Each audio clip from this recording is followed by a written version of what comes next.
Dumi. Sobrang dumi ni Uno. Si Uno yan guys. Pangalan niya is Uno. So, konting tip lang bago ko tapusin tong video. Kapag nabasa ng ulan yung inyong mga motor,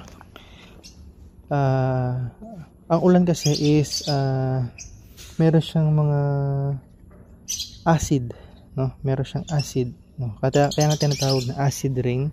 So, itong mga to, yan yung mga tuldok-tuldok na yan na basa ng ulan. Pag yan natuyo, pwede yan makasira sa pintura ng inyong motor. Yan yung mga tuldok-tuldok na yan, pati sa doon sa gilid. Kaya ang gagawin natin, kung hindi nyo pa kayang car wash, no? Kasi syempre pagod kayo, galing kayong opisina, gawin nyo na lang is ito,